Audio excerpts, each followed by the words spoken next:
Welcome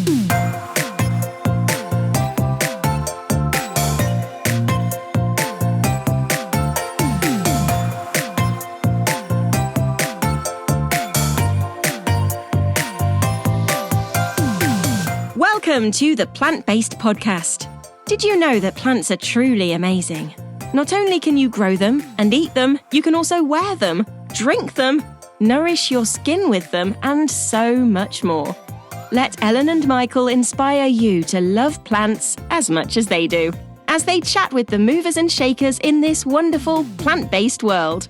So, let's dig in. Series 9 is brought to you with Lava Light. Whether you're a novice gardener, specialist grower, or houseplant enthusiast, Lava Light can help you to nourish and protect your plants all year round.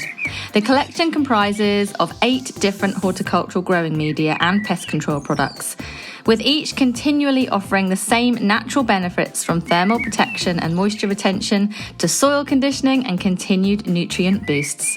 Derived from volcanic deposits, Lava Light is completely natural and sustainable. Look out for it online and in your local gardening stores.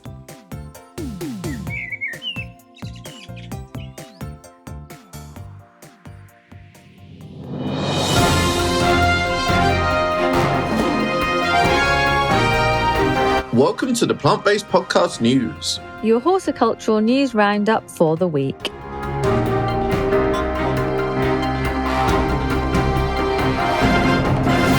A fast-growing invasive aquatic plant is threatening to choke out its habitat and is being removed from a wetland reserve. It was found in 10 ponds at the site near Watton, which is known for its 400 dips that were formed in the last ice age. Stone crop there is becoming an increasing problem, said Norfolk Pond Project's Andy Hind. In 2014, the plant was banned for sale in the UK, and anyone who finds it has been urged to burn or bury the plant. You may have seen or heard the bright green parakeets in the London parks and suburbs, but would you expect to see them in Norwich? Turns out they've made their way up to Norfolk and will most likely be there to stay. So I guess I might just see a parakeet in my own garden one day.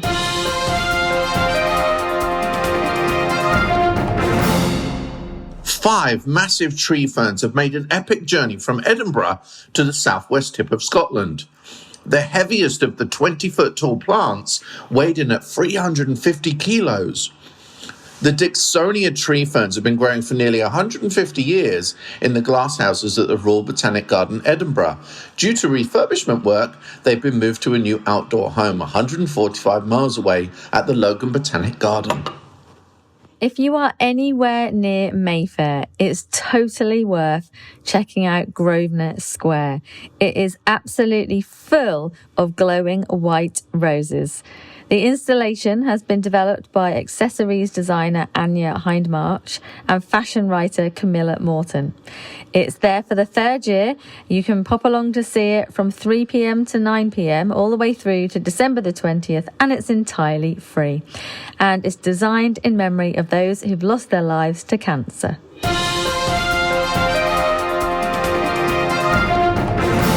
Military veterans have helped to plant 400 wildflowers at the Eden Project to benefit a threatened butterfly. The attraction said Devil's Bit scabious was a native wildflower that the threatened marsh fritillary butterfly relied almost exclusively on.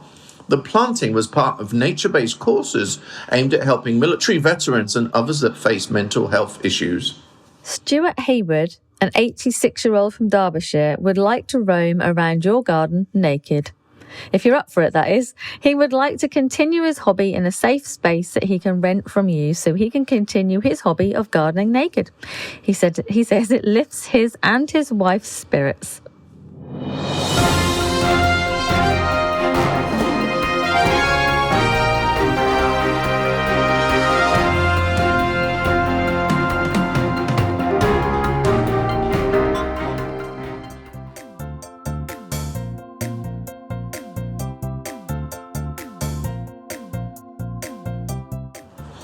Hey guys, how you doing? We're doing separate gossips this week because, frankly, myself and Ellen have been far too busy to actually meet up online.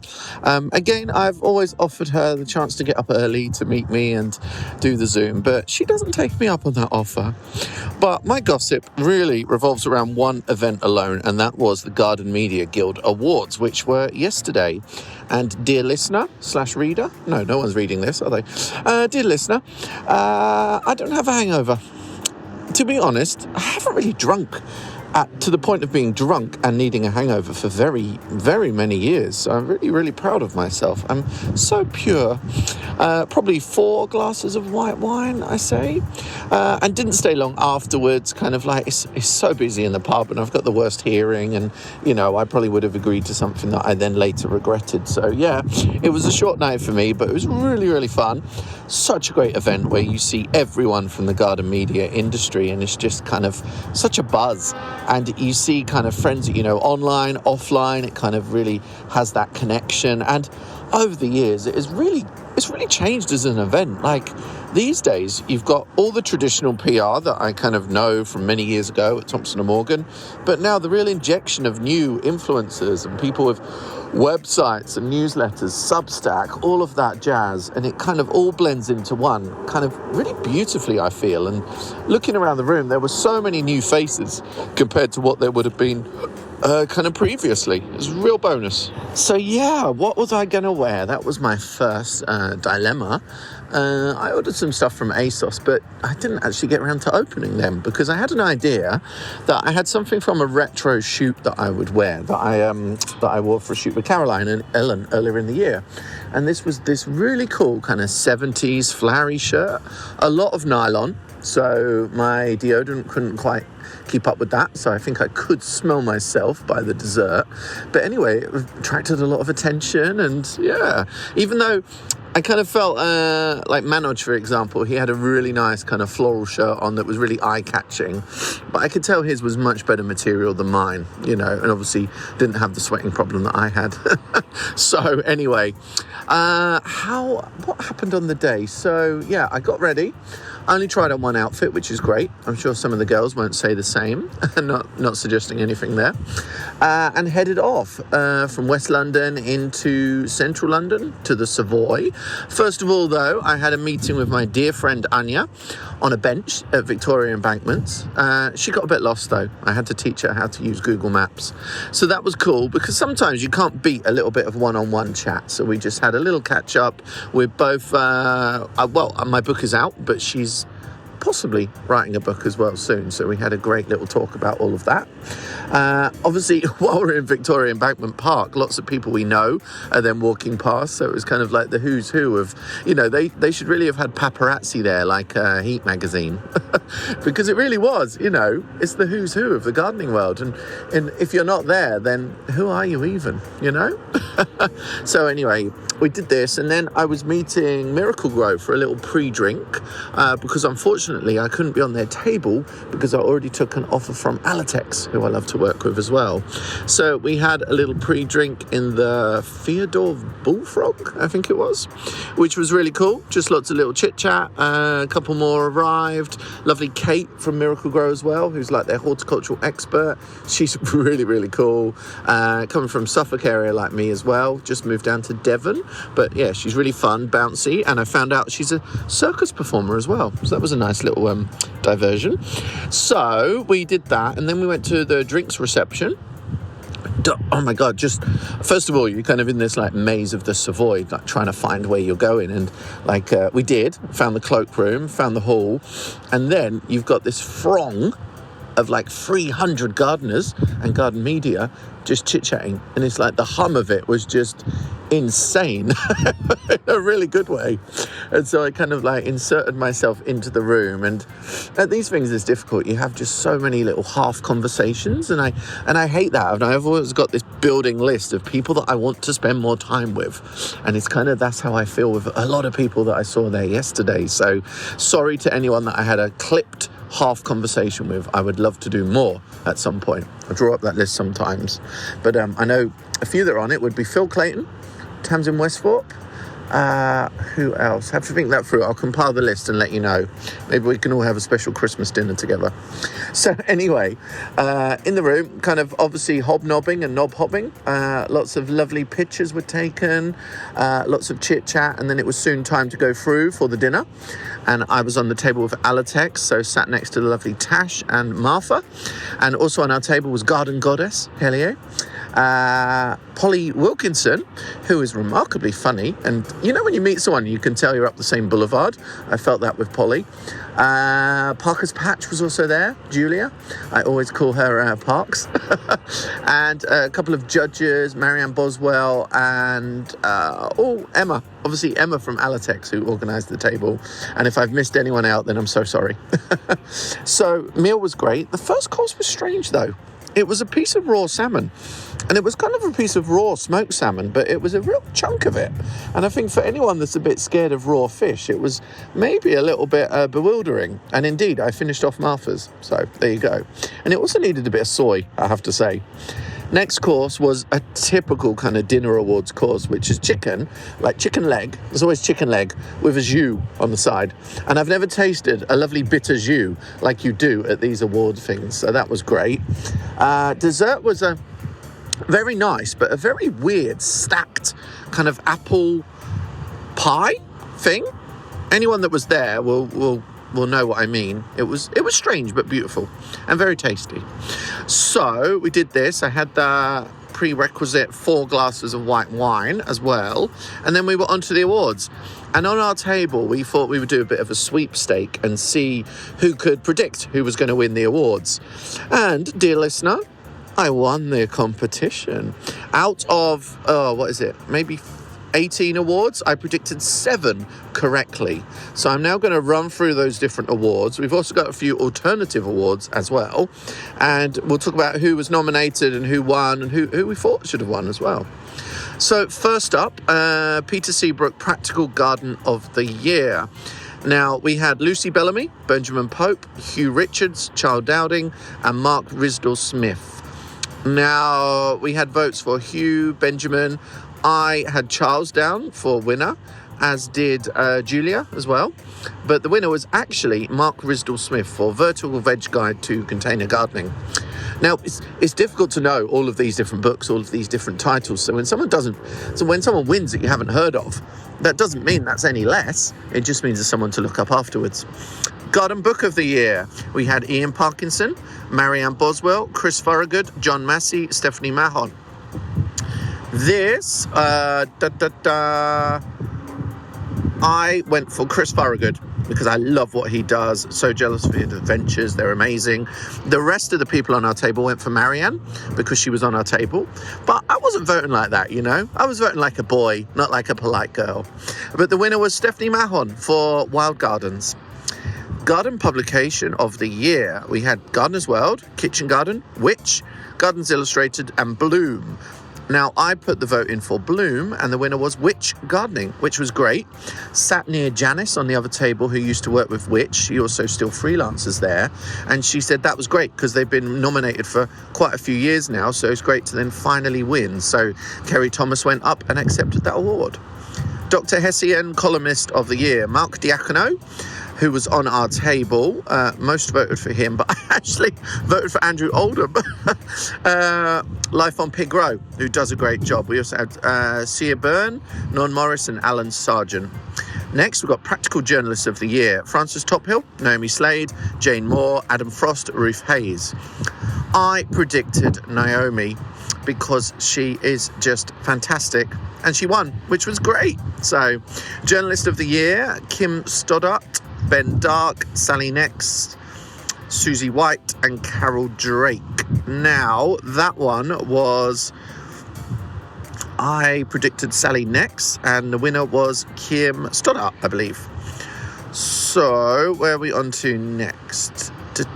No, I'm so sorry. Kim Stoddart didn't win that one. It was Ben Dark who won Journalist of the Year. Kim won something else. I met Ben Dark in the toilets, actually. Really lovely guy. Beth Chatto, Environmental Journalist of the Year, Arit Anderson, Becky Searle, Kim Stoddart, Karen Murphy, Jack Wallington. I predicted Arit. The winner was Kim Stoddart. Gordon Ray Photographer of the Year, Clive Nichols, Joe Wainwright, Jason Ingram, Marion Maduris, Richard Bloom. I predicted Jason Ingram and he won. Features Photographer of the Year, Anik Gutane, Jason Ingram, Marion Maduris, Richard Bloom and Clive Nichols. I went for Marianne. Richard was the winner. Portfolio Photographer of the Year, Molly Holman, Molly Holman, Fiona Walsh. How did I read Richard? And Arian Lepple. I went for Fiona because I love her and her work is great, especially the drone stuff. And the winner was Molly Holman. Oh, sorry, helicopter coming for me. Roy Lancaster Broadcast of the Year, How to Start Gardening with Jane Moore. That's the one I won last year, isn't it? Yeah, I think so. How to Start Gardening with Jane Moore, Gardeners World Wildlife Special, Carol Klein's Summer Gardening. I predicted Gardeners World Wildlife and they were the winner. Radio Broadcast or Podcast of the Year, Tales from the Veg Patch, Loving Your Garden, Gardener's Corner Special. I went for Gardener's Corner Special, that was the winner. Alan Titchmarsh New Talent of the Year, Daniel Mass-Oliver, Ellie Mitchell, Niall McCauley, Bhupinder Sohampal and Helen Cross. I predicted Niall because he is bloody brilliant and he won. It was fantastic. Right, just a few more. Blog of the Year, blog or vlog of the year. That needs splitting up in future, I believe. Chatty Gardener, love her. Living on 1 acre or less.co.uk. Pumpkinbeth.com. Bramblegarden.com and Liz Zorab. And I predicted Liz and she won as well. So, who have we got next? Website of the year. Gardens Illustrated, bbcgardenersworld.com, Beth Chatto, Great British Gardens. I went for Beth Chatto and Great British Gardens won. Social Media Commentator of the Year, easily an award that they all could have won. Ben Newell, who is Worcester Terrariums, Alessandro Vitale, who is Spicy Moustache, Pollyanna Wilkinson, who is Pollyanna Wilkinson, Sarah Gerard Jones, the Plant Rescuer, and Jason Williams, the Cloud Gardener. It was really hard to choose, but I went for Alessandro, and it was Jason that won, but they were all richly deserved. Great award, that one. Cover of the Year, Organic Way, Witch Gardening, From Seed to Bloom, Gardens Illustrated, Plant Rescuer. I went for the Plant Rescuer, and it was From Seed to Bloom. Lifetime Achievement Award, Carol Klein did what can only be described as an epic speech, crying a couple of times, telling us she was drunk as well, which obviously a lot of us were, and it was a really cool speech, and it was to announce that Michael Marriott was the winner of the Lifetime Achievement Award. This guy is just really cool, and he's such a great double act with Rosie as well. They need a TV program, they really do. They're chatting, they're kind of bickering, they're like just coming across really cool. You have to check out their lives on Saturday mornings at 10 a.m. We had a few kind of alternate awards as well. Best Arrival on Stage, we had Rekha. Best Dramatic Speech, I think that had to be Carol Klein. Best Joke, Alan Titchmarsh. Best Dressed, either Nelly or Niall in his lovely suit and tux. Best Tumultuous, what was this? Best Tumultuous something. I can't remember what that award was, but nobody won. Best Duo, Rosie and Michael, absolutely.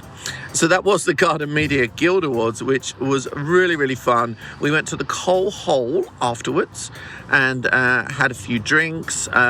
Stood outside because I haven't got the best hearing. And I want to hear what people are saying to me because I want to know what I'm agreeing to. Had some great little mini chats along the way, though. Chatted with Leah Lindhurst about Substack, which is a really new platform for me, kind of investing a lot in it / obsessed with it, which is like a newsletter platform. You can put sound, pictures, video. So look me up on Substack. It's called New Plants News, but if you search Mr. Plant Geek, you'll find me there as well. And yeah, all ready for a bit of a mixed bag of a week. Lots of bulb planting coming up, and off to France to look at some cyclamen. So that is my mini report from the Garden Media Guild's event. I feel like I'm a showbiz reporter. Hope you enjoyed it. I wonder what Ellen has been gossiping about. How is it that Michael and I can't get together to do a gossip again this week? Busy bees or what? Thank you, Michael, so much for your roundup from the Garden Media Guild Awards. It sounds so amazing, and The last time I went was pre-COVID, and so I'm absolutely gutted I couldn't go, but I'm also so thrilled for the winners. So many amazing winners, and all the photographs as well of everyone just looking very dapper indeed. So I'm glad everyone had a lovely, lovely time. In the meantime, I have been putting together a feature for a couple of newspapers about festive houseplants and how to display your houseplants for the festive season. So, you know, things like decorating indoor plants, perhaps even rather than having a Christmas tree, although I know everyone's going to have a Christmas tree because I've seen so many reels already online of people decorating their trees. But some of the ones I've been looking at as someone who is a complete Christmas Grinch, yes, I really am a Grinch at Christmas, is the Norfolk Island pine. And that's probably my favourite option to decorate as a Christmas tree. So I have one, I've had it for a couple of years, and the amazing thing about it is it's potted and it lives indoors all year. So I take the decorations off it after Christmas and then I leave it here in the corner, and it's absolutely beautiful. And actually this year it has so much new growth on it, and the tips are just a beautiful lime green. So it kind of really has that festive feeling inside without having to even purchase a Christmas tree. So they grow to about 3 to 4 foot tall, I guess, which is a really nice kind of height. So it's not too big, especially if you live in an apartment or a smaller home. And then I just pop some lights onto it, a few decorations and a big red bow on top. And they're really, really easy to look after. It's actually in indirect sunlight, and I water it as the soil dries out, but sometimes I forget to water it and it's still okay. And other Christmas plants I was featuring, and I really just thought this would be useful for you if you want to decorate in a more natural way for Christmas, and have something, of course, that you've got forever and is beautiful year after year. And one of those, probably one of my favourites in all honesty, is the Christmas cactus. Oh, it's just so amazing. The Schlumbergera is a Christmas cactus. The flowers can be pink or peach or white. They shimmer, kind of glittery. They are absolutely stunning. So the one thing to remember with the Christmas cactuses is actually 3 different types: Christmas, Thanksgiving, and Easter. And if yours is flowering around about now, it's probably a Thanksgiving cactus. And of course, if it doesn't flower till after Christmas, more towards Easter, it's an Easter cactus. So they are slightly different. The Thanksgiving cactus, the foliage is has sort of little needle sharp edges on it. They're not sharp at all. They're sharp to look at, but not at all to touch. And the Christmas cactus has kind of rounded edge foliage, and the Easter cactus has bristles. I really hope I've just got that the right way round. But what I'm telling you to do is check on the flowering time and also just look at that foliage. And there's loads of diagrams online so you can figure out which one is which. They are so pretty. You can just put it in a nice kind of bright position in your home, like west facing windowsills, probably ideal. And mine only get watered when the soil is dry, and when it's flowering I don't really water it very much at all. So another really lovely Christmas flower, it might surprise you that I'm going to say this one, but it's an orchid. So as part of the feature that I was putting together, it was how to display your houseplants, with like pine cones and stuff to make a nice table decoration, or something for the coffee table.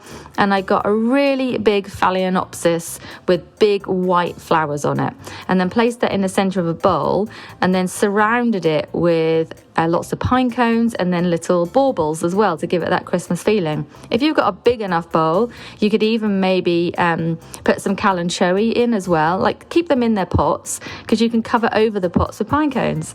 So I actually can't believe I'm even talking about Christmas right now, considering that I'm not a fan. But I really enjoyed playing with the houseplants, so I thought it might be useful for you to know. The other one, of course, is the amaryllis. I have one here growing. It's got 2 stems. I'm so excited because it's so beautiful. You can just, the great big bulbs, put them into some compost and make sure at least the top third is above the compost. Put them in a nice bright position and water just as required. Not too much, because actually sometimes the bulb can get a bit kind of mouldy around the outside. And then just watch it grow. It's like magic.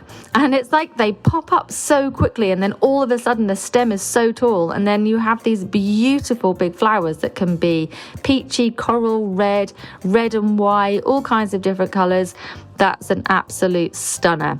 And if you were to have a few of those bulbs and you have a long dinner table, so say you've got lots of family around for Christmas, you can actually place them on the table as decoration, and maybe with some candles and again some pine cones and maybe some kind of pine tree like needles and branches sort of around it that have fallen, and you could just make it look so beautiful. Of course, adding a few baubles in as well. I've got to admit, I really do quite like baubles.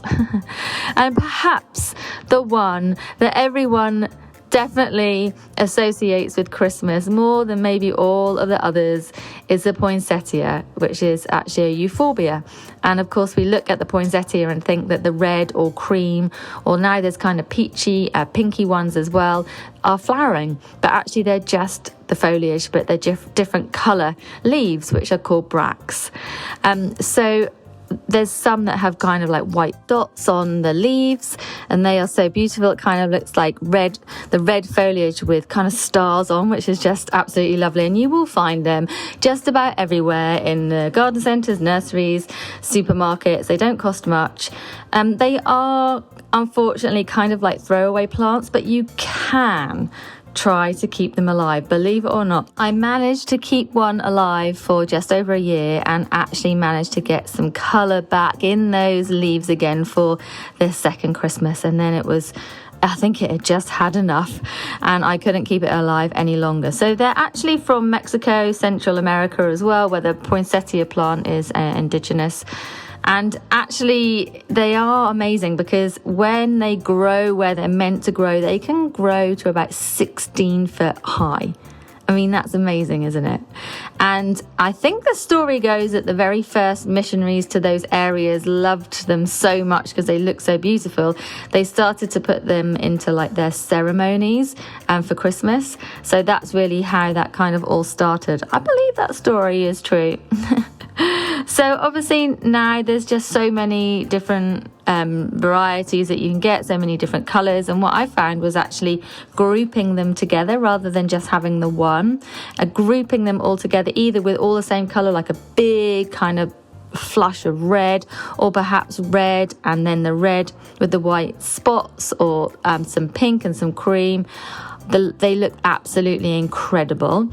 And if you don't have a bowl to put them all in, like as for like a centerpiece for Christmas, you could wrap them in Christmas wrapping paper or brown paper and then tie some string around them, and it looks so cool. So when you're buying them, just make sure that you can see lots of really good, like dense foliage, like the leaves should be dark green. The little flowers are tiny and pretty insignificant. They're actually the little yellow flowers inside that you can barely see. So you want to make sure the leaves aren't dropping away already before you even bring it home. And they actually are so sensitive that they won't even like the journey home. So you want to be trying to keep them in the same conditions for as long as you possibly can. So don't walk them down the road in the wind or the rain, or if it's freezing cold, whatever you do, because they'll be off to a bad start, let's put it that way already. But poinsettias do look absolutely awesome, and they will look really beautiful, maybe with a big red bow on as well. Like, go big for Christmas, why not? With natural stuff. The other things I was doing as well was making natural Christmas decorations, so just collecting twigs and making them into the shape of Christmas trees or stars, tying a bit of string and then hanging them off my Norfolk Island pine, which is really cute. Even just like a sprig of rosemary with a bit of string on it can look really cool, hanging on a tree or hanging anywhere around. You could make kind of like herbal Christmassy garland from herbs, and it will look absolutely stunning. So there's loads of different ways we can bring outdoors in for Christmas and make it really look pretty, and I just thought I'd tell you all about it because I had a really jolly good time. And I've got to say, I wouldn't usually when it comes to Christmas, but that was really enjoyable. So anyway, I know that it's not December yet, and I generally have a rule of not talking about Christmas until the 1st of December, but that was fresh in my mind. So there you go. Happy gardening pre-December, because I'm not saying happy C just yet.